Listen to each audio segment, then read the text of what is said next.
Dear learners, assignment প্রবলেমের আজকে এই ক্লাসে আমরা অ্যাসাইনমেন্ট প্রবলেম কী, অ্যাসাইনমেন্ট প্রবলেমের প্রয়োগটা আমরা কোথায় করি এবং অ্যাসাইনমেন্ট প্রবলেম থেকে আমরা কিভাবে মিনিমাম কস্ট নির্ণয় করি সেই বিষয়টা নিয়ে আমরা আলোচনা করব।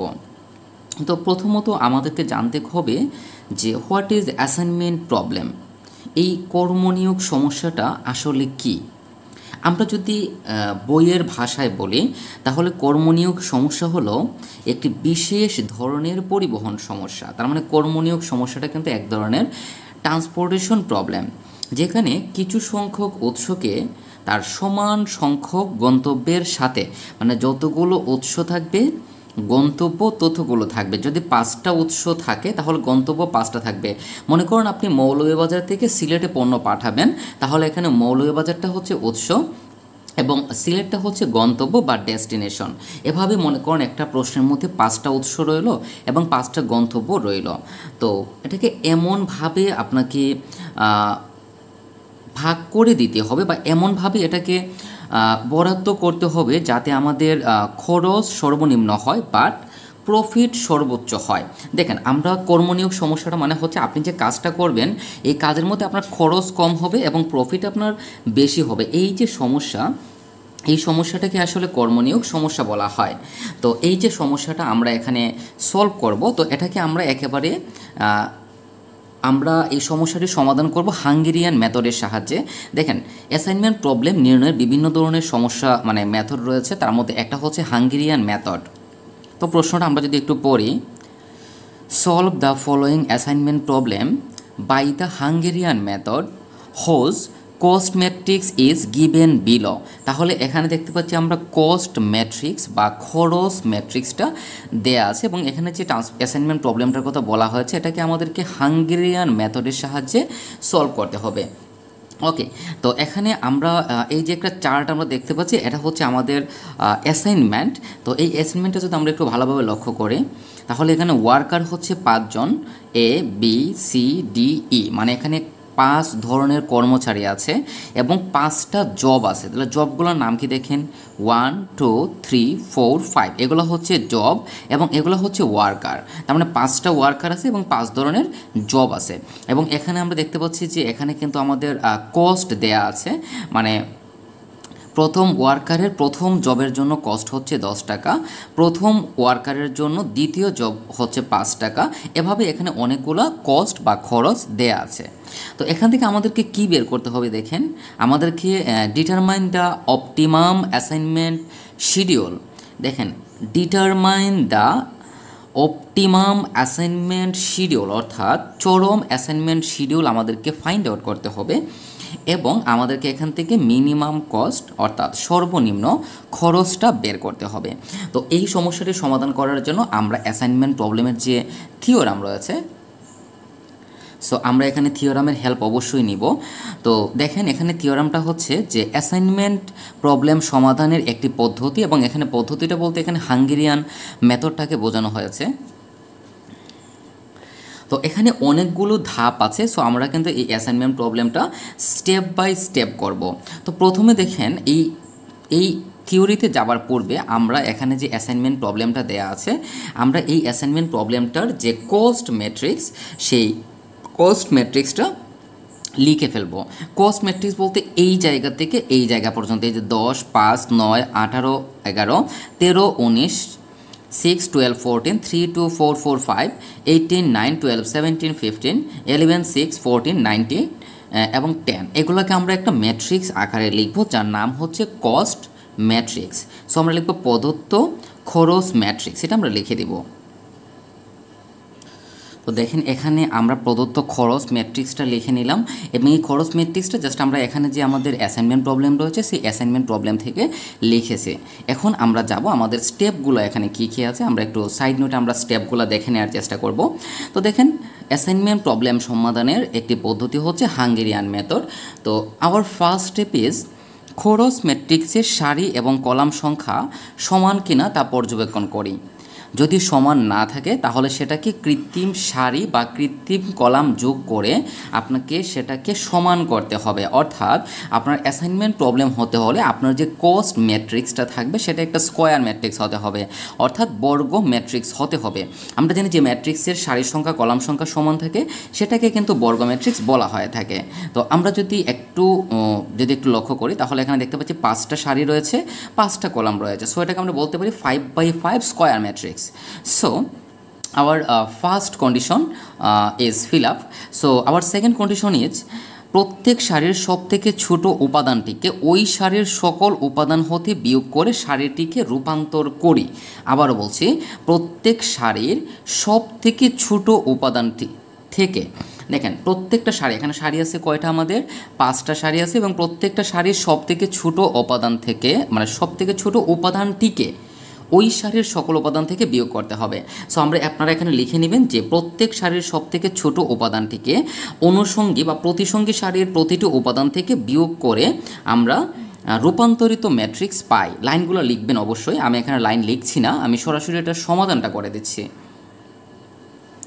সো এখানে আমরা লিখে নেব যে প্রত্যেক সারির সবথেকে ছোট উপাদানটিকে অনুষঙ্গী সারির প্রতিটি উপাদান থেকে বিয়োগ করতে হবে। তাহলে এই যে সারি, এই সারির সবথেকে ছোট উপাদান কত দেখেন 5। সো এই 5কে সবগুলো উপাদান থেকে বিয়োগ করতে হবে। তাহলে 10 থেকে 5কে বিয়োগ করলে 5, 5 থেকে 5কে বিয়োগ করলে 0, 9 থেকে 5কে বিয়োগ করলে 4, 18 থেকে 5কে বিয়োগ করলে 13 এবং 11 থেকে 5কে বিয়োগ করলে 6। তাহলে একটা সারির কাজ শেষ হয়েছে। এখন আমরা পরবর্তী সারির কাজ করব। এখন দেখেন এই যে দ্বিতীয় সারির মধ্যে মিনিমাম কস্ট হচ্ছে 6। সো এখানে এই যে 5টা এলিমেন্ট, প্রত্যেকটা এলিমেন্ট থেকে 6কে বিয়োগ করতে হবে। সো 13 থেকে যদি আমরা 6কে বিয়োগ করি তাহলে অবভিয়াসলি সেটা কী হবে 7। 19 থেকে যদি আমরা 6কে বিয়োগ করি তাহলে সেটা হবে 13। 6 থেকে 6কে বিয়োগ করলে 0, 12 থেকে 6কে বিয়োগ করলে 6 এবং 14 থেকে 6কে বিয়োগ করলে হচ্ছে 8। দেন আওয়ার থার্ড যে সারিটা আছে, এই সারির সবথেকে ছোটো উপাদান হচ্ছে 2। সো সবগুলো সংখ্যা থেকে 2কে আমরা বিয়োগ করে দিব। সো 3 থেকে 2কে বিয়োগ করলে হচ্ছে 1, 2 থেকে 2কে বিয়োগ করলে হচ্ছে 0। এভাবে বাকি সবগুলো মান আমরা পেয়ে যাব। এখানে দেখেন সবথেকে ছোটো মান কত 9, 18 থেকে 9কে বিয়োগ করলে 9, 9 থেকে 9কে বিয়োগ করলে 0। সিমিলারলি সব বাকি উপাদানগুলো থেকেও আমরা 9কে বিয়োগ করে দেব। তাহলে এখান থেকে পেয়ে গেলাম আমরা 9, 0, 3, 8, 6। ওকে, দেন এখানে লাস্ট যে সারি এর মধ্যে মিনিমাম কস্ট হচ্ছে 6। সো প্রত্যেকটা এলিমেন্ট থেকে আমরা 6কে বিয়োগ করে দিব। তাহলে 11 থেকে 6কে বিয়োগ করলে হচ্ছে 5, 6 থেকে 6কে বিয়োগ করলে 0, 14 থেকে 6কে বিয়োগ করলে হচ্ছে 8। বাকিগুলোও আমরা লিখে দিলাম। তাহলে এখানে আমরা কি করেছি দেখেন, প্রত্যেকটা সারির সবথেকে ছোট উপাদানকে অনুষঙ্গী সারির উপাদানগুলো থেকে বিয়োগ করেছে। মানে সবথেকে ছোট যে উপাদান সেই উপাদানটাকে ওই সারির সকল উপাদান থেকে বিয়োগ করেছে। বিয়োগ করে আমরা রূপান্তরিত আকার পেয়েছি। ওকে, প্রত্যেক কলামের ক্ষেত্রে অনুরূপ প্রক্রিয়া আমাদেরকে পুনরাবৃত্তি করতে হবে। মানে এখানে আমরা কি করেছি দেখেন, প্রত্যেকটা সারি থেকে ওই সারির সবথেকে ছোট যে উপাদান সেই উপাদানটাকে আমরা কি করেছি, বিয়োগ করেছি। সব থেকে ছোট উপাদানটাকে আমরা কী করেছি, বিয়োগ করেছি। এখন আমরা প্রত্যেক কলামের ক্ষেত্রেও সেম কাজটা করব। সো এখন আপনি লিখবেন, দেখেন এই অংশ লেখার আগে কিন্তু এখানে লিখতে হবে যে প্রত্যেক সারির সব থেকে ছোট উপাদানটিকে অনুষঙ্গী সারির প্রতিটি উপাদান থেকে বিয়োগ করে রূপান্তরিত ম্যাট্রিক্স পাই। সো আমাদের রূপান্তরিত ম্যাট্রিক্সটা আমরা পেয়ে গেলাম। এখন আমরা লিখব যে প্রত্যেক কলামের সবথেকে ছোট উপাদানটিকে প্রতিসঙ্গী কলামের প্রতিটা উপাদান থেকে বিয়োগ করে রূপান্তরিত ম্যাট্রিক্স পাই। অর্থাৎ এখানে প্রত্যেকটা কলাম থেকে আমাদের সবথেকে ছোট উপাদানটা বিয়োগ করতে হবে। সো হিসাবের সুবিধার জন্য আমি এটাকে এই সাইডেই করে দিচ্ছি। আপনারা কিন্তু সাইডে অবশ্যই করবেন না, আপনারা হচ্ছে লাইনগুলো লিখবেন, লিখে নিচে নিচে করবেন। যেহেতু আমি এখানে আপনাদেরকে বুঝিয়ে দিচ্ছি, বুঝিয়ে দেওয়ার সুবিধার্থে সাইডে করলে আমার জন্য সুবিধা হয় আর কি। তো দেখেন এই যে কলাম, এই কলামের মধ্যে মিনিমাম ভ্যালুটা কত 1। সো এই প্রত্যেকটা এলিমেন্ট থেকে আমরা 1কে বিয়োগ করব। সো 5 থেকে 1কে বিয়োগ করলে 4, 7 থেকে 1কে বিয়োগ করলে 6, 1 থেকে 1কে বিয়োগ করলে 0, 9 থেকে বিয়োগ করলে 8 এবং 5 থেকে বিয়োগ করলে হচ্ছে 4। ওকে, এখানে দেখেন সব থেকে ছোটো ভ্যালু কত, অবভিয়াসলি 0। তো 0কে বিয়োগ করলে, যে কোনো সংখ্যা থেকে বিয়োগ করলে মান অপরিবর্তিত থাকবে। সো এখানে যা আছে সব আমরা লিখে দিলাম। এখানেও 0, সো এটাও অপরিবর্তিত থাকবে, কারণ যে কোনো সংখ্যা থেকে 0কে বিয়োগ করলে কিন্তু ওই সংখ্যাটাই হয়। এখানে দেখেন মিনিমাম ভ্যালু কিন্তু 2। সো 13 থেকে 2কে বিয়োগ করলে হচ্ছে 11, 6 থেকে বিয়োগ করলে হচ্ছে 4, 2 থেকে 2কে বিয়োগ করলে 0, 8 থেকে বিয়োগ করলে 6 এবং 13 থেকে বিয়োগ করলে 11। এখানে মিনিমাম ভ্যালু হচ্ছে 3, সো 6 থেকে 3কে বিয়োগ করলে হচ্ছে 3, 8 থেকে 3কে বিয়োগ করলে হচ্ছে 5। এভাবে আমরা বাকি মানগুলোও লিখে নেব। ওকে, তাহলে আমাদের যে কন্ডিশন ছিল সেই কন্ডিশনটা কিন্তু আমরা এখানে ফুলফিল করে ফেলেছি। আমাদের যে সেকেন্ড স্টেপ ছিল, আমাদের সেকেন্ড স্টেপটা আমরা একটু দেখে নেব। আচ্ছা, আমাদের সেকেন্ড স্টেপ ছিল যে দেখতে পাচ্ছি আমরা যে প্রত্যেক সারির সব থেকে ছোটো উপাদানটাকে ওই সারির সকল উপাদান থেকে আমাদেরকে বিয়োগ করতে হবে। ওকে, বিয়োগ করে দিলাম। কলামের ক্ষেত্রে আমরা সিমিলার প্রক্রিয়াটি কী করব, পুনরাবৃত্তি করব। সো আমাদের সেকেন্ড স্টেপ কমপ্লিট। দেন আমাদের থার্ড স্টেপ, সো আমাদের তৃতীয় স্টেপটা কি দেখেন, সারিগুলোকে পর্যায়ক্রমিকভাবে পর্যালোচনা করে যতক্ষণ পর্যন্ত একটি মাত্র শূন্য বিশিষ্ট সারি পাওয়া না যায়, মানে আপনার প্রত্যেকটা সারি এবং প্রত্যেকটা কলামের মধ্যে কমপক্ষে একটা শূন্য থাকতেই হবে। আবার বলছি, প্রত্যেকটা সারি এবং প্রত্যেকটা কলামের মধ্যে একটা শূন্য থাকতেই হবে। তো দেখেন এই সারির মধ্যে একটা শূন্য আছে, এই সারির মধ্যে শূন্য আছে, এই সারির মধ্যে শূন্য আছে, এটার মধ্যেও আছে, এটার মধ্যেও আছে। তার মানে প্রত্যেকটা সারির মধ্যে মিনিমাম একটা 0 কিন্তু আছে। এখন কলামের ক্ষেত্রে সেম বিষয়টা দেখতে হবে। দেখেন এখানে একটা আছে, এখানে আছে, এখানেও আছে, এখানেও আছে, এখানেও আছে, এই যে এখানে একটা, এখানে একটা, এখানে একটা, এখানে 3টা, এখানে একটা। তার মানে মিনিমাম একটা 0 কিন্তু এখানে আছেই। ওকে, তারপর দেখেন ওই শূন্যকে আয়তক্ষেত্র দ্বারা চিহ্নিত করে। এখন আমাদেরকে যে কাজটা করতে হবে যে ওই শূন্যকে আয়তক্ষেত্র দ্বারা চিহ্নিত করতে হবে এবং একটু লক্ষ্য করি, আমরা এই শূন্যকে আয়তক্ষেত্র দ্বারা চিহ্নিত করি এবং ওই শূন্যকে ধারণকারী কলামের অন্য অন্য সকল শূন্যগুলোকে ক্রস চিহ্ন দেই। তো বিষয়টাকে আমরা একটু এক্সপ্লেন করার চেষ্টা করব। তো এখানে আমরা প্রথমত লিখব যে আমরা রূপান্তরিত ম্যাট্রিক্সের প্রত্যেক সারি এবং কলামে কমপক্ষে একটি শূন্য পাই। অবশ্যই আমরা পাই, কারণ এখানে দেখতে পাচ্ছি এই সারি মানে প্রত্যেকটা সারির মধ্যে মিনিমাম একটা 0 আছে এবং প্রত্যেকটা কলামের মধ্যে একটা 0 আছেই আছে। ওকে, তার মানে আমরা বলতে পারি আমাদের এখানে ফার্স্ট কন্ডিশনটা কিন্তু এটা ফিল আপ করেছে। এখন একটা মাত্র শূন্য বিশিষ্ট সারিকে আমরা আয়তক্ষেত্র দ্বারা চিহ্নিত করি। আচ্ছা, হিসাবের সুবিধার জন্য আমরা এটা হচ্ছে আমাদের ফার্স্ট স্টেপ, এটা সেকেন্ড স্টেপ, এটা হচ্ছে থার্ড স্টেপ। এখন আমরা ফোর্থ স্টেপে যাব। ফোর্থ স্টেপে গিয়ে এই যে আমাদের কস্ট ম্যাট্রিক্স, এই কস্ট ম্যাট্রিক্সটা একেবারে হুবহু কস্ট ম্যাট্রিক্সটা আমরা আরও একবার অঙ্কন করব, কারণ আমাদেরকে এখানে কিন্তু কর্মনিয়োগ তৈরি করতে হবে। ওকে, তো এখন আমাদের স্টেপটা কি দেখেন যে সারিগুলোকে পর্যায়ক্রমিকভাবে পর্যবেক্ষণ করি যতক্ষণ না একটা মাত্র শূন্য বিশিষ্ট সারি না পাওয়া যায়। সো এখানে আমরা কিন্তু সারি পেলাম এবং কলামের ক্ষেত্রেও আপনাকে সেম প্রক্রিয়াটা পুনরাবৃত্তি করতে হবে। এখন আমাদেরকে যে কাজটা করতে হবে, একটা মাত্র শূন্য বিশিষ্ট শূন্যকে দেখেন, একটা মাত্র শূন্য বিশিষ্ট শূন্যকে আয়তক্ষেত্র দ্বারা চিহ্নিত করতে হবে। তো প্রথমত আমরা যদি এই দিকে একটু দেখি, তাহলে এই যে প্রথম সারির মধ্যে এটা হচ্ছে আমাদের প্রথম শূন্য।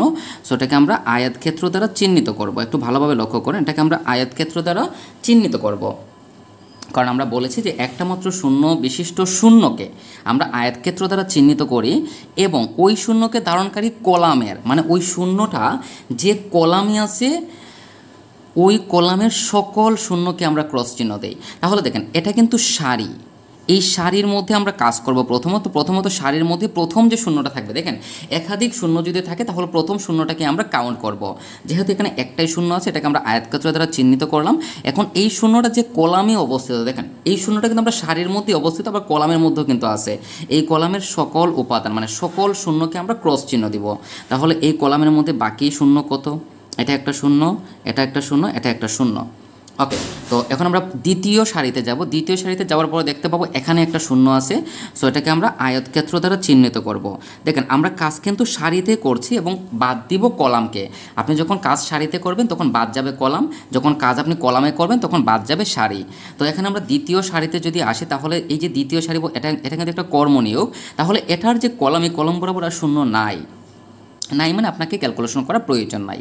এখন আমরা আসবো তৃতীয় সারিতে, এটা হচ্ছে আমাদের তৃতীয় সারি। তৃতীয় সারির মধ্যে একটা, দুইটা, তিনটা শূন্য আছে, এগুলো কিন্তু বাদ, যেগুলো ক্রস দিয়ে দিয়েছেন এগুলো বাদ।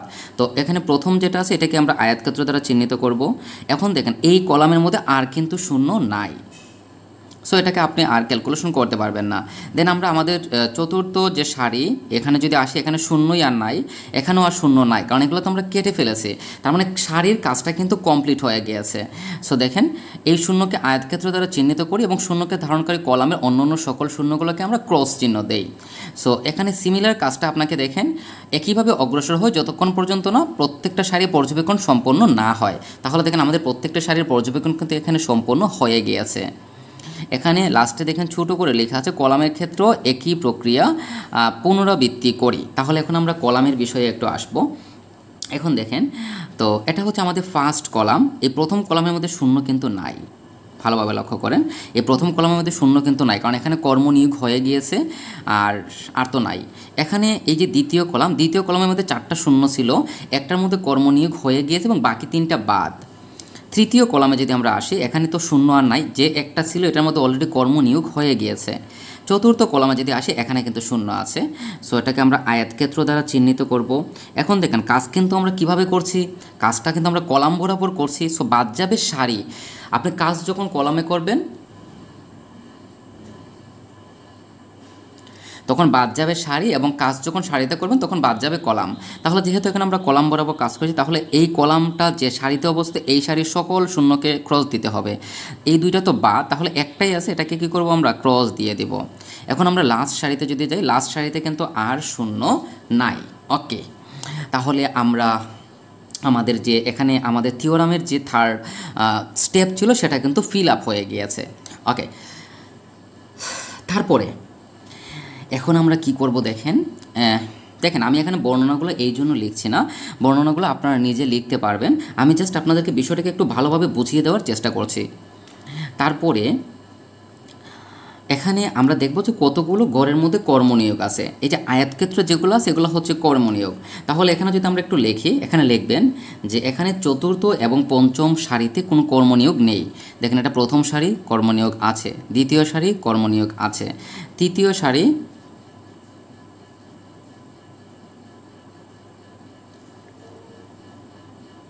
আচ্ছা এখানে আমার একটু মিস্টেক হয়েছে, এটার জন্য আমি আসলে আন্তরিকভাবে দুঃখিত।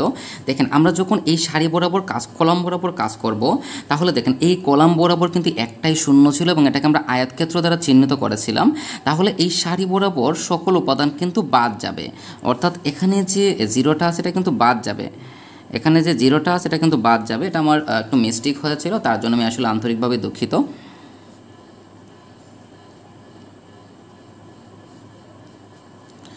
ওকে, এখন দেখি আমরা এখানে প্রত্যেকটা সারির মধ্যে কর্মনিয়োগ কিন্তু একটাই হবে। একটা জিনিস সবসময় মনে রাখবেন, একই সারি বা একই কলামের মধ্যে আপনি একাধিক কর্মনিয়োগ থাকতে পারবে না, এটা সব সময় মনে রাখবেন। তাহলে এখানে দেখেন এই সারি কলাম, এই কলাম, এই কলাম, এই কলামে কর্মনিয়োগ নাই, এই কলামে কর্মনিয়োগ নাই, আবার এই লাস্টের দুইটা সারিতে কিন্তু কর্মনিয়োগ নাই। এখন লিখবেন যেহেতু চতুর্থ ও পঞ্চম সারিতে কোনো কর্মনিয়োগ নাই, আবারও বিষয়টাকে আমি বলছি, কোনো সারি বা কোনো কলামের মধ্যে একাধিক কর্মনিয়োগ থাকতে পারবে না। দেখেন এখানে যদি আপনি আরেকটা কর্মনিয়োগ দিয়ে দেন, যদি আমরা নর্মালি চিন্তা করি তাহলে এখানে একটা কর্মনিয়োগ হয়ে যাবে, বাট এখানে যদি আপনি কর্মনিয়োগ করে ফেলেন তাহলে একই সারিতে দুইটা কর্মনিয়োগ হয়ে যাবে। সো এটাকে আপনি বাদ দিয়ে দিবেন, মানে প্রথমটা রেখে বাকি সব বাদ। একটা সারির মধ্যে একাধিক কর্মনিয়োগ কোনো পরিস্থিতিতেই রাখা যাবে না। যেহেতু চতুর্থ, দেখেন এটা হচ্ছে চতুর্থ সারি, এটা হচ্ছে পঞ্চম সারি, যেহেতু চতুর্থ সারি এবং পঞ্চম সারিতে কোনো কর্মনিয়োগ নেই, দেখেন এখানে আমরা আমাদের স্টেপ 5-এ চলে যাব। ওকে, দেখেন নিম্নলিখিত সকল শূন্যকে ধারণকারী সংখ্যা রেখা অঙ্কন করে। এখন আমরা কি করব, এখানে সরলরেখা অঙ্কন করব। তো সরলরেখা অঙ্কন করার জন্য এখানে আমাদের টোটাল 5টা কন্ডিশন আছে। এই কন্ডিশনগুলো আমরা একটু দেখে নেব। যে সকল সারিতে কর্মনিয়োগ নেই সেই সকল সারিতে আমরা ঠিক চিহ্ন দেই। তার মানে আগে দেখতে হবে যে কোন কোন সারিতে কর্মনিয়োগ নাই। তো আমরা যদি প্রশ্নটা একটু ভালোভাবে লক্ষ্য করি তাহলে দেখতে পাবো যে এই চতুর্থ সারি, পঞ্চম সারি, এই দুইটা সারিতে কি নাই, কর্মনিয়োগ নাই। সো এখানে আমরা লাইনগুলো একটু লিখে নিব। যেহেতু চতুর্থ পঞ্চম সারিতে কোনো কর্মনিয়োগ নেই, উক্ত সারিতে আমরা টিক চিহ্ন দেই। তাহলে এখানে আমরা যে চিত্রটা অঙ্কন করছি এই সেম চিত্রটা আমরা আরও একবার অঙ্কন করব, তারপর আমরা এখানে এটার মানটাকে প্রমাণ করার চেষ্টা করব। তাহলে দেখেন যে সকল সারিতে কর্মনিয়োগ নেই, আচ্ছা এখানে আমরা যা যা ছিল সেগুলো আমরা একটু দিয়ে দিই। এখানে আমাদের একটা কর্মনিয়োগ ছিল, এখানে একটা কর্মনিয়োগ ছিল, এটার মধ্যে একটা কর্মনিয়োগ ছিল, এবং এই মানগুলো কিন্তু কাটা ছিল, মানে যা ছিল আর কি আগেরটার মধ্যে সব আমরা এখানে অঙ্কন করে দিলাম। ওকে, এখন দেখেন আমাদের দেখতে হবে যে কোন কোন সারিতে কর্মনিয়োগ নেই। তাহলে দেখেন এই সারি এই সারি এই সারিতে কর্মনিয়োগ আছে, এগুলো হচ্ছে কর্মনিয়োগ।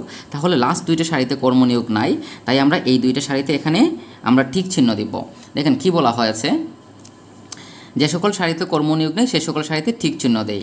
টিক দেওয়া সারির যে সকল কলামে শূন্য রয়েছে, তো দেখেন এখানে শূন্য রয়েছে, সেই সকল কলামে আমাদেরকে ঠিক চিহ্ন দিতে হবে।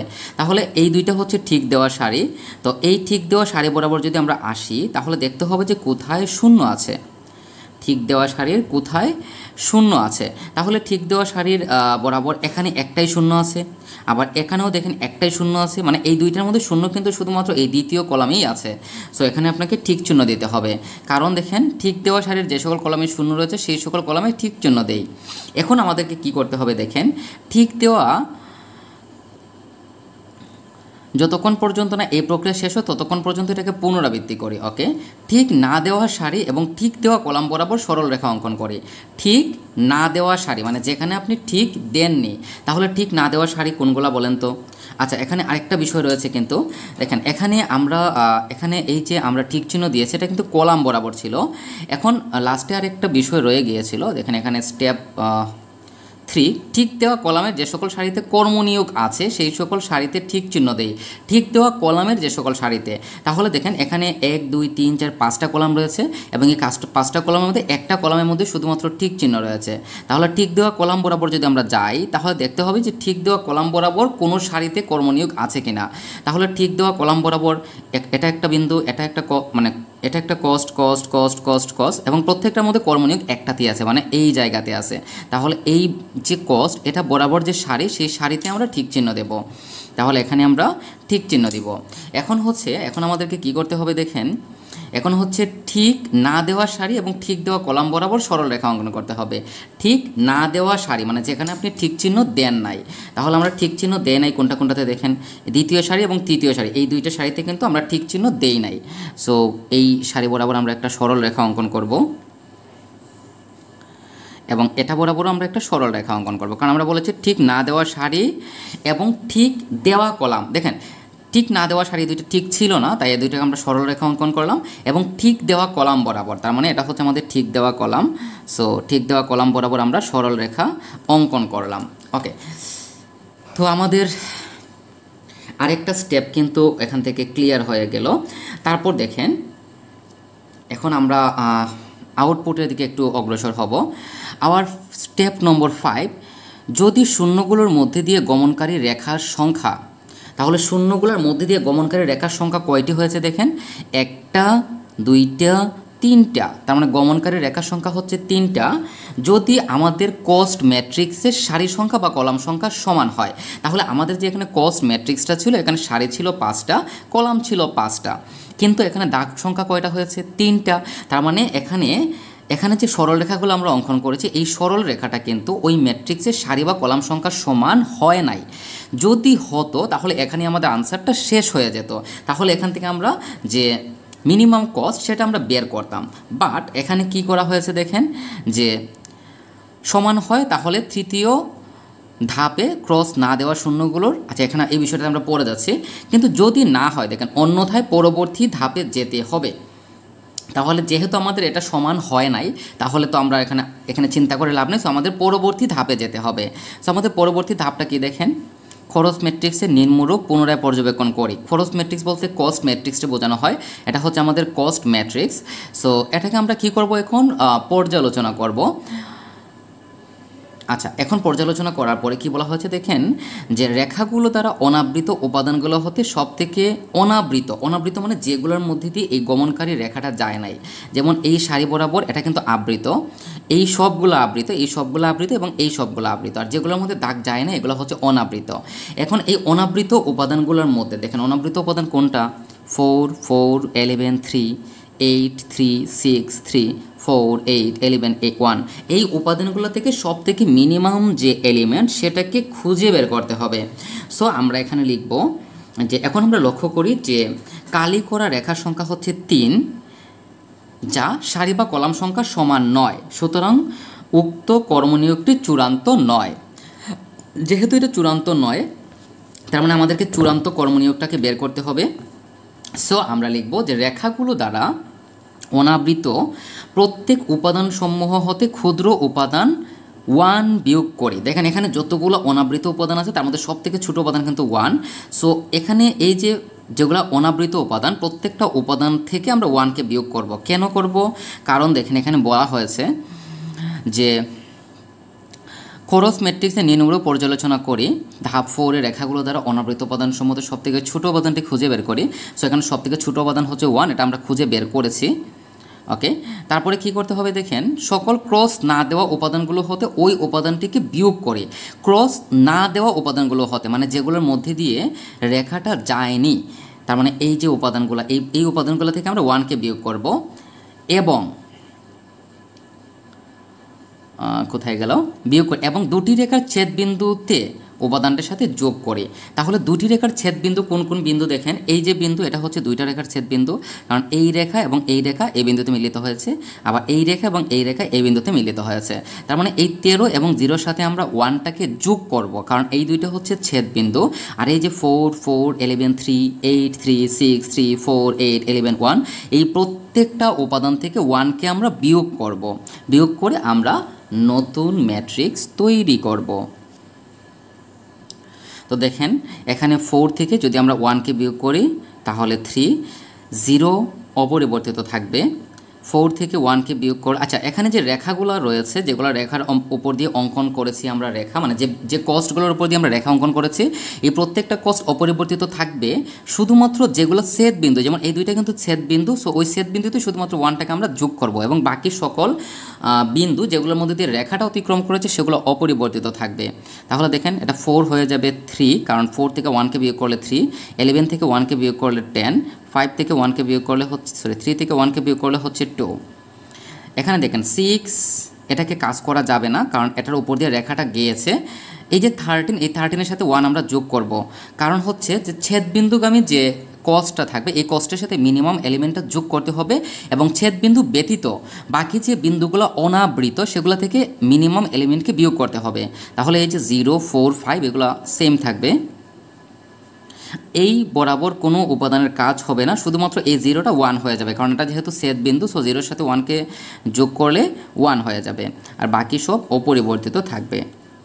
এখানে 8 থেকে 1কে বিয়োগ করলে 7, এটা 0 সেম থাকবে, এটা হয়ে যাবে 2, এটা হয়ে যাবে 5, এটা হয়ে যাবে 2। বাকি সবগুলোর কাজ আমরা একই প্রক্রিয়ায় আমরা সামনের দিকে অগ্রসর হব। তো এতটুকু পর্যন্ত আশা করি আমরা বুঝতে পেরেছি।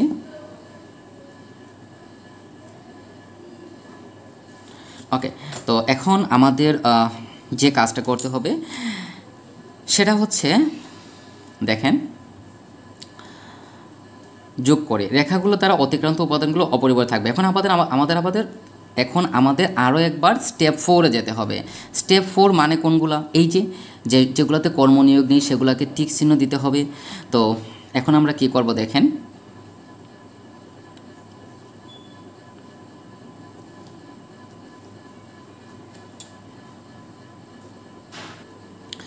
এখন দেখেন আমাদের এই যে চিত্রটা ছিল, এখানে দেখেন প্রথমত আমরা এখানে শূন্য ছিল, এটাকে আমরা কর্মনিয়োগ অঙ্কন করলাম, এবং এই শূন্যটা যে সারি বরাবর অবস্থিত সেই কলাম বরাবর বাকি শূন্যকে আমরা 0 দিয়ে দেব। তাহলে দেখেন এই দুইটা 0 হয়ে গেল। এই বরাবর আমরা যদি দ্বিতীয় সারিতে আসি তাহলে এখানে একটাই শূন্য আছে, এটাকে আমরা আয়তক্ষেত্র দ্বারা চিহ্নিত করব, এবং এই কলামের সকল যে শূন্য আছে সেগুলোকে আমরা ক্রস চিহ্ন দিয়ে দিব। যেহেতু এখানে আর শূন্য নাই, সো ক্রস চিহ্ন দেওয়ার প্রশ্নও আসে না। এখন তৃতীয় সারিতে যখন আসবো তখন হচ্ছে মূল বিষয়টা এখানে চলে আসে, যে এই তৃতীয় সারিতে আমরা যখন আসবো তখন এখানে একটা শূন্য আছে, এখানেও একটা শূন্য আছে, এখানেও একটা শূন্য আছে। তার মানে হচ্ছে প্রথমে যেহেতু আপনি প্রথমটাকে কর্মনিয়োগ হিসেবে ধরেছিলেন, দেখেন আমরা যখন করেছিলাম তখন প্রথমটাকে কিন্তু আমরা কর্মনিয়োগ হিসেবে ধরেছিলাম। সো যেহেতু আপনি প্রথমটাকে একবার কর্মনিয়োগ হিসেবে ধরে নিয়েছেন, সো এখন আর আপনি ওইটাকে কর্মনিয়োগ ধরতে পারবেন না। সো আমরা প্রথমটাকে না ধরে এর পরেরটাকে ধরতে হবে। তাহলে এটাকে যদি আমরা কর্মনিয়োগ ধরি তাহলে এই কলাম বরাবর বাকি উপাদান 0, এখানে 0 নাই। এই বরাবর যদি আমরা আসি তাহলে এখানে দেখতে পাচ্ছি যে এখানে কি আছে দেখেন, এখানে 0 আছে, তাহলে এখানে যেহেতু 0 আছে তাহলে এই কলাম বরাবর বাকি সকল 0কে আমরা ক্রস দেব। সো এটাকে আমরা কি দিলাম, ক্রস চিহ্ন দিয়ে দিলাম। এখন আমরা কলাম বরাবর আসবো। তাহলে কলাম বরাবর আসার পরে এখানে দেখতে পাচ্ছি এই কলাম বরাবর এখানে কিন্তু একটা শূন্য আছে, কিন্তু এখানে হচ্ছে মূল বিষয়। দেখেন এখানে যদি আমরা একটা কর্মনিয়োগ দেই তাহলে একই সারির মধ্যে দুইটা কর্মনিয়োগ হয়ে যাবে। একটা বিষয় আমরা আগেও বলছি এখনও বলছি, একই সারিতে দুইটা কর্মনিয়োগ কোনোভাবেই হতে পারবে না। সো এটাকে আমরা ক্রস চিহ্ন দিয়ে দেব। এখন দেখুন তো এই কলাম এই কলাম এই কলাম এই কলাম, আর কিন্তু কোনো কর্মনিয়োগ নাই। এখন আমাদেরকে কি করতে হবে দেখেন, প্রথমত যে সকল সারিতে কর্মনিয়োগ নাই সেই সকল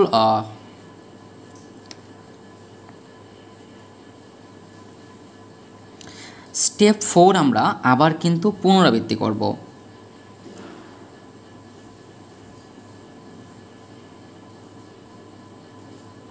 এখন আমাদের কি করতে হবে দেখেন, আমাদের কর্মনিয়োগ করা শেষ। এখন আপনাকে দেখতে হবে যে আপনি যে সরল রেখাগুলো অঙ্কন করেছিলেন, আমাদের সরল রেখা কোনগুলোতে ছিল সেগুলো আমরা একটু অঙ্কন করে দিব।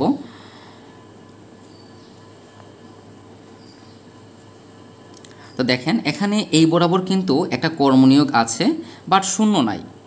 ওকে, এখানেও একটা কর্মনিয়োগ আছে বাট শুধু শূন্য নাই। এখানে দেখেন দুইটা শূন্যকে আমরা ক্রস দিয়েছি, এখানে একটা শূন্য আছে এটাকে আমরা ক্রস দিয়েছি, এখানে একটা শূন্যকে ক্রস দিয়েছি এবং একটার মধ্যে কর্মনিয়োগ আছে। এখানে যদি আমরা একটু লক্ষ্য করি তাহলে দেখেন আমাদের প্রথম সারি, দ্বিতীয় সারি, তৃতীয় সারি, চতুর্থ সারি, পঞ্চম সারি। তাহলে আমাদের দেখেন প্রথম সারি, দ্বিতীয় সারি, তৃতীয় সারিতে কিন্তু কর্মনিয়োগ আছে, পঞ্চম সারিতেও কিন্তু কর্মনিয়োগ আছে। তাহলে আমাদেরকে কি করতে হবে, যে সকল সারিতে কর্মনিয়োগ নাই সেই সকল সারিতে টিক চিহ্ন দিতে হবে। সো দেখেন যে সকল সারিতে কর্মনিয়োগ নেই সেই সকল সারিতে আমরা টিক চিহ্ন দেই। তাহলে এই চতুর্থ সারিতে কর্মনিয়োগ নাই, সো এই সারিতে আমরা কি করব, টিক চিহ্ন দেব। তারপর দেখেন ঠিক দেওয়া সারির যে সকল কলামে কর্মনিয়োগ, দেখেন ঠিক দেওয়া সারির যে সকল কলামে শূন্য আছে সেই সকল কলামে টিক চিহ্ন দেই। তাহলে এই যে টিক দেওয়া সারি, এই যে টিক দেওয়া সারি, এই সারির এই কলামে শূন্য আছে এবং এটা হচ্ছে দ্বিতীয় কলাম। সো এই দ্বিতীয় কলামে আমরা কি করব, ঠিক চিহ্ন দেব। সো এখানে আমরা লিখতে পারি যে there is a covered zero in 4th row at second column, so we tick second column. Okay, তো আমরা যদি দ্বিতীয় কলামটা একটু দেখি, দ্বিতীয় কলামে দেখেন এরপরে কি বলা হয়েছে দেখেন, ঠিক দেওয়া কলামের যে সকল সারিতে কর্মনিয়োগ আছে। তাহলে এই যে ঠিক দেওয়া কলামের এই বরাবর যদি আমরা যাই তাহলে এই জায়গাতে কর্মনিয়োগ আছে। তাহলে ঠিক দেওয়া কলামের যে সকল সারিতে কর্মনিয়োগ আছে সেই সকল সারিতে টিক চিহ্ন দিতে হবে। তাহলে এই কলাম বরাবর যদি আমরা যাই তাহলে এই কলাম বরাবর এখানে 1 2 3 4 5টা উপাদান আছে এবং একটাই কর্মনিয়োগ আছে। সো এই সারি বরাবর আমাদেরকে ঠিক চিহ্ন দিতে হবে। ওকে, তারপর দেখেন কি করতে হবে, যতক্ষণ পর্যন্ত প্রক্রিয়াটি শেষ না হবে ততক্ষণ পর্যন্ত এটাকে পুনরাবৃত্তি করতে হবে। তারপর দেখেন ঠিক না দেওয়া সারি এবং ঠিক দেওয়া কলাম বরাবর সরল রেখা অঙ্কন করব। তাহলে ঠিক না দেওয়া সারি কোনগুলো দেখেন, এখানে ঠিক না দেওয়া সারি হচ্ছে এই সারি এবং এই সারি, এবং ঠিক দেওয়া কলাম কোনটা, এইটা। সো এই বরাবর আমরা এখন সরল রেখা অঙ্কন করব। তাহলে ঠিক না দেওয়া সারি, সো কলাম দেখেন ঠিক না দেওয়া সারি হচ্ছে এইটা, হচ্ছে ঠিক না দেওয়া সারি, এটা হচ্ছে আমাদের ঠিক না দেওয়া সারি এবং এটা হচ্ছে আমাদের ঠিক না দেওয়া সারি। সো এই দুইটা হচ্ছে ঠিক না দেওয়া সারি এবং এটা হচ্ছে ঠিক দেওয়া কলাম। সো আমরা ঠিক দেওয়া কলাম বরাবর সরল রেখা অঙ্কন করে নিলাম। ওকে, এখন আমাদেরকে আরও একবার দেখতে হবে যে এখানে ঠিক দেওয়া সারি এবং ঠিক দেওয়া কলাম সংখ্যা, মানে ঠিক দেওয়া যে রেখাগুলো আমরা অঙ্কন করেছি সেগুলো সারির সংখ্যা এবং কলাম সংখ্যার সমান কিনা। তো এখানে দেখতে পাচ্ছি যে 3টা দাগ আমরা এখানে দিয়েছি, 1টা 2টা 3টা, বাট এখানে সারি সংখ্যা বা কলাম সংখ্যা হচ্ছে 5টা। তার মানে এটা কিন্তু আমাদের চূড়ান্ত কর্মনিয়োগ নয়। আচ্ছা, এখানে আরেকটা কর্মনিয়োগ আছে, এখানে এই যে আরেকটা কর্মনিয়োগ আছে। সো এখানে আমরা আরেকটা দাগ দেব। দেখেন আমরা এই যে সরল রেখাগুলো অঙ্কন করব এগুলো হচ্ছে ঠিক না দেওয়া সারি এবং ঠিক দেওয়া কলাম। তাহলে ঠিক না দেওয়া সারি হচ্ছে এই 3টা এবং এটা হচ্ছে ঠিক দেওয়া কলাম। তাহলে দেখেন এখানে আমরা 1 2 3 4 4টা রেখা পেয়েছি এবং রেখা হচ্ছে 4টা এবং সারির সংখ্যা কলাম সংখ্যা হচ্ছে 5টা। তার মানে এখানে কিন্তু চূড়ান্ত সমাধান অর্জিত হয়নি। তার মানে আমাদের পরবর্তী ধাপে যেতে হবে। তো পরবর্তী ধাপে যখন আমরা যাব তখন আমাদেরকে কি করতে হবে দেখেন, এখানে যে আমাদের কোস্ট ম্যাট্রিক্স, এই কোস্ট ম্যাট্রিক্সের অনাবৃত যে উপাদানগুলো আছে, দেখেন কালি করা রেখার সংখ্যা হচ্ছে 4টা এবং এটা হচ্ছে প্রদত্ত ম্যাট্রিক্সের ক্রম অপেক্ষা কম, সুতরাং চূড়ান্ত সমাধান পাওয়া গেল না, এগুলো লিখে দিবেন। এখন রেখাগুলো দ্বারা অনাবৃত উপাদানসমূহ হতে সবথেকে ছোট উপাদান বিয়োগ করে। তাহলে দেখেন অনাবৃত উপাদান হচ্ছে 3 3 10 2 7 2 5 2 3 এগুলা। তার মানে সব থেকে ছোটো কত 2। তার মানে এই যে 3 3 10 2 7 2 5 2 এই প্রত্যেকটা উপাদান থেকে আমরা 2কে বিয়োগ করব এবং মিলিত যে বিন্দুগুলো আছে যেমন 1টা 2টা 3টা এই 3টা হচ্ছে ছেদ বিন্দু বা মিলিত বিন্দু, এই মিলিত বিন্দুতে আমরা যোগ করব। তাহলে আমরা কি হবে দেখেন, এটা আমরা এখানে সাইডে করে দিই। ওকে, তো এখানে দেখতে পাচ্ছি যে মিনিমাম ভ্যালু হচ্ছে 3, মানে অনাবৃত উপাদানগুলোর মধ্যে সবথেকে ছোটো উপাদান হচ্ছে 2। সো 3 থেকে 2কে বিয়োগ করলে হচ্ছে 1। এই 0 কিন্তু অপরিবর্তিত থাকবে। দেখেন যেগুলো ছেদ বিন্দু নয় সেগুলো অপরিবর্তিত থাকবে, শুধুমাত্র ছেদ বিন্দু যেগুলো এগুলোতে যোগ করতে হবে। 3 থেকে 2কে বিয়োগ করলে আমরা পাবো 1, 10 থেকে 2কে বিয়োগ করলে পাবো 8 এবং 2 থেকে 2কে বিয়োগ করলে 0। এখানে 6টা অপরিবর্তিত থাকবে। এই যে 14, এই 14 সাথে 2 যোগ করলে হয়ে যাবে 16। দেখেন এই 14টা কিন্তু ছেদ বিন্দু, এই যে সরলরেখা এবং এই সরলরেখা দুইটা সরলরেখার ছেদ বিন্দু। সো যোগ করতে হবে এবং যোগ করলে এটা হয়ে যাবে 16, এটা হয়ে যাবে 16 আর বাকিগুলো অপরিবর্তিত থাকবে 0 4 5। ওকে, এখানে 0 অপরিবর্তিত থাকবে, এই 1-এর সাথে 2 যোগ করলে হয়ে যাবে 3, বাকিগুলা সেম থাকবে। এখানে 7 থেকে 2 বিয়োগ করলে হচ্ছে 5, এটা 0, এটা হয়ে যাবে 0 কারণ বিয়োগ করব। 5 থেকে 2 বিয়োগ করলে 3, এটাও হয়ে যাবে 0 আর এগুলো সব অপরিবর্তিত থাকবে। 3, এটা দেখেন 0, এই 0টা কিন্তু ছেদ বিন্দু কারণ এই রেখা এবং এই রেখার মিলিত বিন্দু হচ্ছে এটা। সো এটা 2 হয়ে যাবে 7 10 0। তাহলে দেখেন আমরা এখানে কাজটা কিন্তু করে ফেলেছি। ওকে, এখন আমাদেরকে কি করতে হবে দেখেন, আমরা কিন্তু যা করার সব এখানে আমরা করে ফেলেছি। এখন আমরা আরও একবার কর্মনিয়োগ তৈরি করব। সো এখানে 0, এটাকে আমরা 0 দিলাম এবং এই কলাম বরাবর বাকি যতগুলো 0 আছে এগুলোকে আমরা ক্রস চিহ্ন দিয়ে দিলাম। দ্বিতীয় সারিতে আসলে এটা হচ্ছে 0, তো এটাকে আমরা কর্মনিয়োগ নিব এবং এই কলাম বরাবর বাকি উপাদানগুলোকে 0 দিয়ে দেব। তৃতীয়টাতে যদি আমরা আসি তাহলে এখানে 0। দেখেন এখানে আমরা কি করেছি একটু লক্ষ্য করি। এখানে আমরা প্রথমে এটাকে আমরা কর্মনিয়োগ ধরেছি, এখানে আমরা এটাকে কর্মনিয়োগ ধরেছি। এখানে 0 আছে 1টা 2টা 3টা কর্মনিয়োগ আছে। সো আমরা এখানে কোনটাকে কর্মনিয়োগ হিসেবে ধরব দেখেন, প্রথমে আমরা 0কে ধরেছিলাম, এখন আমরা এটাকে ধরেই করব। চাইলে এটাকে ধরেও করতে পারেন, দুইটার মধ্যে একটাকে ধরে করলেই কিন্তু হয়ে যাবে। সো এটাকে যখন আপনি ধরবেন তখন এটা সারি মানে এই কলাম বরাবর বাকি সকল উপাদান 0 হয়ে যাবে। সবার আগে আপনাকে সিঙ্গেলগুলোকে কাজ করতে হবে, এখানে একটু মিস্টেক হয়েছে দেখেন। প্রথমত হচ্ছে দেখতে হবে যে সিঙ্গেল 0 কতগুলোর মধ্যে আছে, তাহলে এখানে একটা সিঙ্গেল 0 আছে। সো এই সিঙ্গেল 0টাকে আমরা প্রথমে কাজ করলাম। দ্বিতীয় সারির মধ্যেও একটা সিঙ্গেল 0 আছে, সো দ্বিতীয় সারিতে আমরা কাজ করলাম। তৃতীয় সারির মধ্যে দেখেন 1টা 2টা 3টা 0 রয়েছে, এখানে 3টা 0 রয়েছে। সো এই বিষয়টাতে আমরা একটু পরে আসি, এটা মনে করেন শুধুমাত্র 0। সো এখানে একাধিক 0 আছে, সো এটাতে আমরা আপাতত কাজ করব না। সো চতুর্থ কলামে যদি আমরা একটু দেখি তাহলে চতুর্থ কলামের মধ্যে দেখেন একটা 0 আছে। চতুর্থ কলামের মধ্যে 1টা 2টা 3টা 0 আছে এবং পঞ্চম কলামে একটা 0 আছে। যেগুলোতে শুধু এবং শুধুমাত্র একটা 0 থাকবে সেগুলোতে আগে কাজ করতে হবে। দেখেন এখানে প্রথম সারির মধ্যে একটা 0 ছিল, দ্বিতীয় সারির মধ্যেও একটা 0 ছিল, শুধু এবং শুধুমাত্র একটা 0 থাকতে হবে। এখানে দেখেন 3টা 0, এখানে 3টা 0 কাটা গিয়েছে বাট 3টা 0 ছিল। সো আগে যেগুলোর মধ্যে 0 নাই মানে একটা 0 সেগুলোর মধ্যে সবার আগে কাজ করতে হবে। সামনেও কিন্তু এখানে আমরা সেম প্রক্রিয়াটা প্রসেস করেছিলাম। আচ্ছা এই অংশটা আমরা একটু দেখে নেই।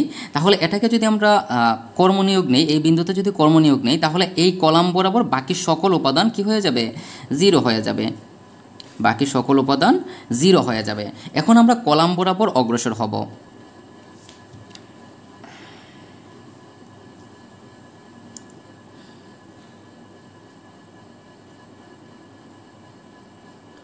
আচ্ছা এখানে সারির কাজটা আমরা আর একটু দেখে নিই।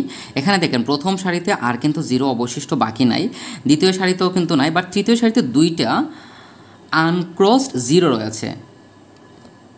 সো এখন আমরা এই 2টার মধ্যে একটাকে ইচ্ছাকৃতভাবে আমরা কাউন্ট করব, মানে এই দুইটার মধ্যে যে কোনো একটাকে আমরা ইচ্ছাকৃতভাবে আয়াতক্ষেত্র দ্বারা চিহ্নিত করব। সো এটাকে যদি আমরা আয়াতক্ষেত্র দ্বারা চিহ্নিত করি, আপনি চাইলে এটাকেও কিন্তু করতে পারবেন। সো এটাকে যদি আমরা আয়াতক্ষেত্র দ্বারা চিহ্নিত করি, তাহলে এই যে সারি, এই সারি বরাবর বাকি কলামগুলো কি হয়ে যাবে, জিরো হয়ে যাবে। আচ্ছা, এখন এখানে একটু লক্ষ্য করি, আমরা এটাকে যদি আমরা আয়াতক্ষেত্র দ্বারা চিহ্নিত করি তাহলে অবভিয়াসলি এটাকে জিরো দিতে হবে, কারণ এখানে যেহেতু অলরেডি একটা কর্মনিয়োগ হয়ে গিয়েছে। আবারও বলছি, আপনি এটাকেও জিরো ধরতে পারবেন, যদি কোনোটার মধ্যে একাধিক থাকে তাহলে আপনি আপনার ইচ্ছা মতো একটাকে ধরতে পারবেন। সো আমরা এটাকে ধরলাম। এখন এই দুইটার মধ্যে একটাকে যেহেতু আপনি কর্মনিয়োগ ধরে নিয়েছেন, অন্যটাকে অবভিয়াসলি আপনাকে জিরো ধরতে হবে, কারণ একই সারি বা একই কলামের মধ্যে একাধিক কর্মনিয়োগ থাকতে পারবে না। দেখেন, এই অংশের মধ্যে আমরা যে র্যান্ডমলি নিয়েছিলাম একটা, এটাও কিন্তু সেম প্রসেসের মাধ্যমে নেওয়া হয়েছিল। সো আশা করি বিষয়টা আমরা আয়ত্ত করতে পেরেছি। যেহেতু দুইটা আছে, দুইটার মধ্যে আপনি যে কোনো একটাকে নিতে পারবেন। এখন দেখেন, এখান থেকে আমরা কি পেলাম, আমরা কিন্তু এখান থেকে কর্মনিয়োগগুলো পেয়ে গেলাম। এখন আমরা আমাদের আবার স্টেপ 4-এ চলে যাব। তো আমাদের স্টেপ 4টা কি দেখেন, যে সকল সারিতে কর্মনিয়োগ নেই সেই সকল সারিতে আমরা কি করব, যে সকল সারিতে কর্মনিয়োগ নেই সেই সকল সারিতে আমরা ঠিক চিহ্ন দিব। তাহলে আগে আমাদেরকে দেখতে হবে যে কোন কোন সারিতে কর্মনিয়োগ নেই। তো আমরা যদি একটু লক্ষ্য করি তাহলে দেখব যে এই যে সারি, এই সারিতে কর্মনিয়োগ আছে, এই সারিতেও আছে, এই সারিতেও আছে, এই সারিতে নাই, মানে শুধুমাত্র এই চতুর্থ সারিতে আমাদের কর্মনিয়োগ নাই। তাহলে এই চতুর্থ সারিকে আমরা কি করব, ঠিক চিহ্ন দেব। ওকে, এখন দেখেন, ঠিক দেওয়া সারির যে সকল কলামে শূন্য রয়েছে সেই সকল কলামে ঠিক চিহ্ন দিতে হবে। তাহলে ঠিক দেওয়া সারি যদি আমরা দেখি, তাহলে এটা হচ্ছে আমাদের ঠিক দেওয়া সারি। এই ঠিক দেওয়া সারি বরাবর তিনটা উপাদানের মধ্যে শূন্য রয়েছে। সো এই তিনটা উপাদান বরাবর যেহেতু শূন্য রয়েছে, এই তিনটা উপাদান কলাম বরাবর ঠিক চিহ্ন দিতে হবে। দেখেন, ঠিক দেওয়া সারির যে সকল কলামে শূন্য রয়েছে সেই সকল কলামে ঠিক চিহ্ন দেই। তাহলে এখানে যেহেতু শূন্য, এখানে শূন্য, এখানে শূন্য, সো তিনটাকে আমরা ঠিক চিহ্ন দিয়ে দিলাম। এখন দেখেন, ঠিক দেওয়া কলামের যে সকল সারিতে কর্মনিয়োগ আছে, তাহলে এটা হচ্ছে ঠিক দেওয়া কলাম। তাহলে এই বরাবর যদি আমরা উঠি তাহলে এখানে একটা কর্মনিয়োগ আছে, সো এখানে আপনাকে ঠিক চিহ্ন দিতে হবে। তারপর এটা যদি দেখি, এটা হচ্ছে আমাদের তৃতীয় কলাম। তৃতীয় কলাম বরাবর যদি আমরা উপরের দিকে যাই, এখানে একটা কর্মনিয়োগ আছে, সো এখানে আমরা একটা কি করব, ঠিক চিহ্ন দিব। আবার এখান বরাবর যদি আমরা যাই তাহলে দেখতে পাচ্ছি এখানে একটা কর্মনিয়োগ আছে, সো এখানে আমরা ঠিক চিহ্ন দিব। এবং আমাদের লাস্ট স্টেপটা কি দেখেন, ঠিক না দেওয়া সারি এবং ঠিক দেওয়া কলাম বরাবর সরল রেখা অঙ্কন করব। তাহলে ঠিক না দেওয়া সারি, তাহলে ঠিক দেই নেই আমরা কোন কোন সারিতে দেখেন, শুধুমাত্র চতুর্থ সারিতে ঠিক চিহ্নটা দেওয়া হয় নাই। সো চতুর্থ সারি এবং ঠিক দেওয়া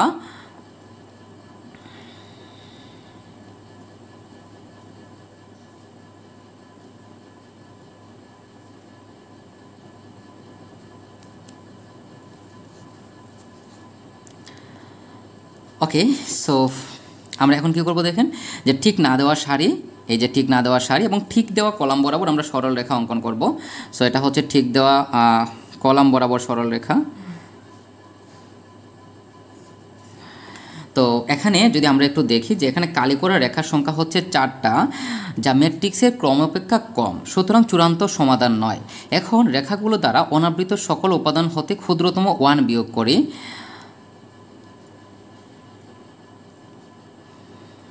দেখেন, এখানে আপনাকে ততক্ষণ পর্যন্ত ক্যালকুলেশনটা চালিয়ে যেতে হবে যতক্ষণ পর্যন্ত না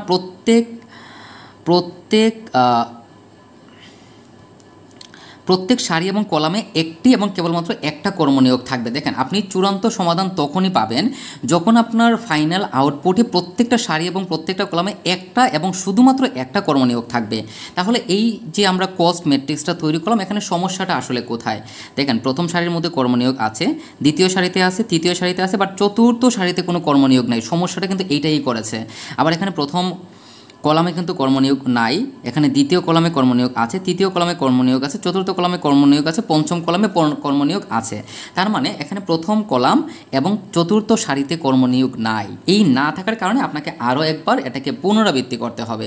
তো পুনরাবৃত্তিটা আমরা কিভাবে করব দেখেন, এখানে অনাবৃত যতগুলো উপাদান আছে সেই উপাদানগুলো থেকে মিনিমাম এলিমেন্টটাকে বিয়োগ করতে হবে। তাহলে দেখেন 1 8 6 4 5 3 3 10। ওকে, সো এখানের মধ্যে মিনিমাম এলিমেন্ট কত? 1। সো অনাবৃত উপাদানগুলো থেকে ওয়ানকে আমরা বিয়োগ করবো এবং মিলিত বিন্দুতে বা ছেদ বিন্দুতে, দেখেন এটা ছেদ বিন্দু, এইটা ছেদ বিন্দু, এইটা ছেদ বিন্দু, তিনটা ছেদ বিন্দু আছে। এই তিনটা ছেদ বিন্দুতে আমরা কি করব, যোগ করব। তাহলে এখানে মিনিমাম এলিমেন্ট হচ্ছে 1, সো 1 থেকে আমরা বিয়োগ করব। সো এটাকে আমি সাইডে করে দিচ্ছি যাতে আপনাদের বুঝতে সুবিধা হয়। এখানে লিখে দিবেন যে কালি করা রেখার সংখ্যা 4, যা ম্যাট্রিক্সের ক্রম অপেক্ষা কম, সুতরাং চূড়ান্ত সমাধানটি চূড়ান্ত নয়। এখন রেখাগুলো দ্বারা অনাবৃত সকল উপাদানসমূহ হতে ক্ষুদ্রতম উপাদান 1 বিয়োগ করি। কারণ এখানে দেখেন অনাবৃত উপাদানগুলোর মধ্যে সবথেকে ছোট কিন্তু 1, এই 1টা কিন্তু এই রেখার উপর অবস্থিত। ওকে, তো 1 থেকে যদি আমরা বিয়োগ করি তাহলে 1 থেকে 1কে বিয়োগ করলে হবে 0, এটা অপরিবর্তিত থাকবে 1, এটা 1 থাকে যাবে 8 0। ওকে, এখানে 8 থেকে 1কে বিয়োগ করতে হবে কারণ 8টা হচ্ছে অনাবৃত সংখ্যা। দেখেন এখানে কিন্তু কোনো রেখা নাই, আপনাদের মনে হতে পারে যে এটা একটা রেখা, এটা কিন্তু কোনো রেখা নাই।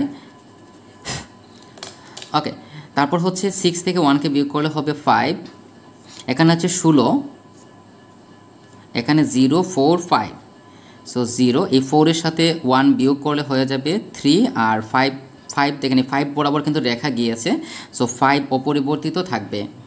0 3 এর সাথে 1 যোগ করতে হবে কারণ 3টা হচ্ছে ছেদবিন্দু, এই 2টাও কিন্তু ছেদবিন্দু, সো এটা হয়ে যাবে 3 0 0।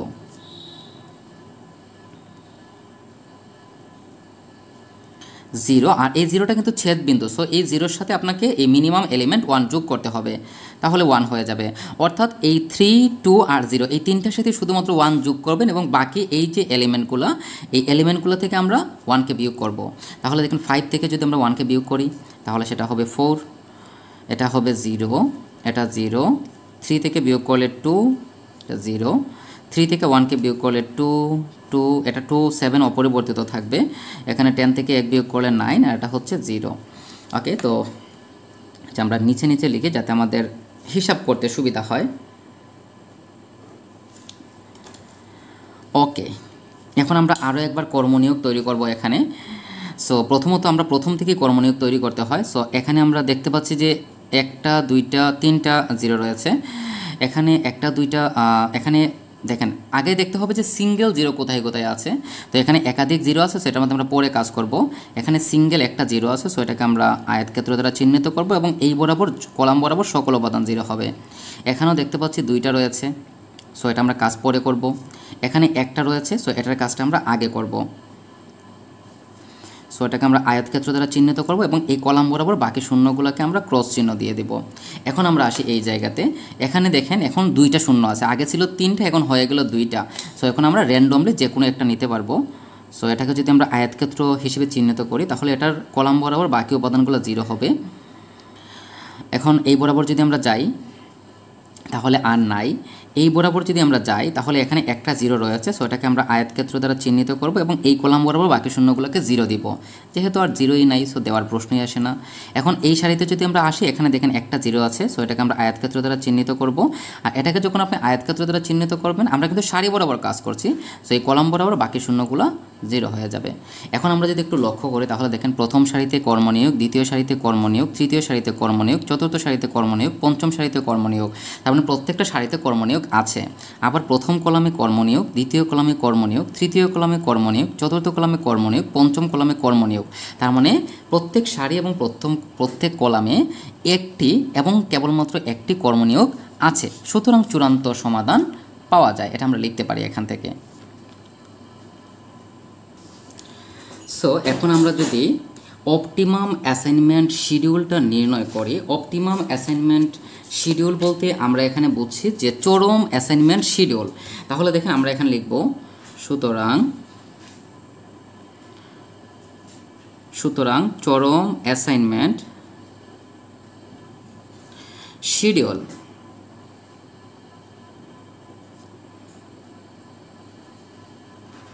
এখন দেখেন চূড়ান্ত অ্যাসাইনমেন্ট শিডিউলটা কি হবে। দেখেন এখানে আমাদের টোটাল ওয়ার্কার ছিল 5টি এবং জব ছিল 5টি। তাহলে ওয়ার্কার দেখেন অ্যাসাইনমেন্ট শিডিউল ওয়ার্কার হচ্ছে 5টি, একটা হচ্ছে এ, একটা হচ্ছে বি, একটা হচ্ছে সি, একটা হচ্ছে ডি এবং একটা হচ্ছে ই। এখন দেখেন আমরা এটা হচ্ছে আমাদের ফাইনাল যে মানটা আমরা পেয়েছিলাম সেই মানটা। তো এটাকে আমরা একটু যদি দেখি, ওকে। তো এখানে A B C D E, দেখেন আমরা যদি এটাকে যদি আমাদের প্রশ্নের সাথে কম্পেয়ার করি, আমাদের প্রশ্নের মধ্যে লেফট হ্যান্ড সাইডে A B C D E ছিল ওয়ার্কার এবং উপরের দিকে ছিল জব। তাহলে দেখেন এই যে মান, এটা হচ্ছে 1 2 3 4 5, 1 2 3 4 5, 1 2 3 4 5, 1 2 3 4 5, 1 2 3 4 5 এরকমই কিন্তু। তাহলে এই যে মান এটা কিন্তু 1, মানে যে কর্মনিয়োগ, আর এটা কিন্তু প্রথম কে ছিল, এ ছিল। তারপর 2 নম্বরটা হচ্ছে বি, তাহলে বিটা দেখেন 1 2 3 মানে তৃতীয় জব। কোন জব? তৃতীয় জব। তারপর সি, এই সিটা হচ্ছে চতুর্থ জব, ডিটা হচ্ছে দ্বিতীয় জব এবং ইটা হচ্ছে পঞ্চম জব। এটা হচ্ছে জব। এখানে চরম অ্যাসাইনমেন্ট শিডিউল বলতে বোঝানো হচ্ছে যে এ যে ছিল ওয়ার্কার সে কোন কাজটি করেছে, বি কোন কাজটি করেছে, সি কোন কাজটি করেছে এবং ডি কোন কাজ করেছে এবং ই কোন কাজটি করেছে। এখানে কাজের নাম্বার থেকে বোঝাচ্ছে। এখন আমাদেরকে কি বের করতে হবে? মিনিমাম অ্যাসাইনমেন্ট কস্ট বের করতে হবে। তাহলে আমরা এখন কস্ট বের করব। সো আমরা লিখব মিনিমাম কস্ট। তাহলে মিনিমাম কস্টটা কি দেখেন, এই মিনিমাম কস্টটা বের করার জন্য আমাদেরকে প্রশ্নতে যেতে হবে। মিনিমাম কস্ট বের করার জন্য আমাদের এই মানগুলো খুবই গুরুত্বপূর্ণ। এখন মিনিমাম কস্ট আমরা কীভাবে বের করবো? দেখেন এই যে আমাদের এ যে ছিল ওয়ার্কার এ, তার যে জব ছিল সেটা 1 এবং দেখেন এই যে ওয়ার্কার এ বরাবর জব 1 কত ছিল? 10। সো প্রথমে হচ্ছে 10। বি ওয়ার্কারের জন্য তৃতীয় জব, সো এটা হচ্ছে বি ওয়ার্কারের তৃতীয় জব কত দেখেন? 6। তারপর সি ওয়ার্কারের জন্য চতুর্থ জব। এই জিনিসটা কিন্তু আপনাকে কোয়েকশন থেকে নিতে হবে। তাহলে সি যে ওয়ার্কার ছিল, এই যে সি ওয়ার্কারের জন্য চতুর্থ জব, তাহলে দেখেন সি এর চতুর্থ জব হচ্ছে 4। তারপর হচ্ছে ডি ওয়ার্কারের জন্য দ্বিতীয় জব কত? 9 এবং ই যে ওয়ার্কার তার হচ্ছে পঞ্চম জব, তাহলে এখানে পঞ্চম জব কত ছিল? 10। সো এই সবগুলো মানকে যদি আমরা যোগ করে দেই তাহলে দেখেন 10 10 20 30 29 33, 33 আর 6 হচ্ছে কত? 39।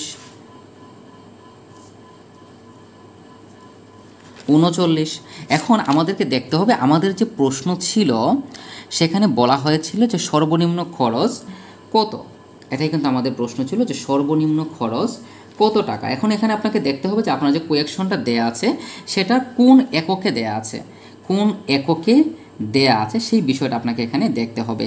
আপনার এককটা যদি টাকাতে থাকে তাহলে এখানে টাকা লিখবেন, আপনার একক যদি ডলার থাকে তাহলে ডলার লিখবেন, পাউন্ড থাকলে পাউন্ড লিখবেন, বা প্রশ্নটা যেভাবে দিয়ে থাকবে প্রশ্নের মধ্যে আপনার যে এককটা সেটা যে একক দেয়া থাকবে আপনি সেই এককটাই লিখবেন। সো এখানে আমরা ইউনিট লিখে দেই এবং এটাই হচ্ছে আমাদের কাঙ্ক্ষিত আনসার। এখানে ইউনিট আমি লিখে দিয়েছি, বাট আপনারা কোয়েকশন অনুযায়ী আনসার করবেন। তো এই একটা প্রশ্নের মধ্যে আমি অ্যাসাইনমেন্ট প্রবলেমের সকল বিষয় সূক্ষ্মভাবে বুঝিয়ে দেওয়ার চেষ্টা করেছি। এরপরেও যদি আপনারা না বোঝেন বা কোনো প্রশ্ন থাকে নিঃসংকোচে প্রশ্ন করবেন। ধন্যবাদ।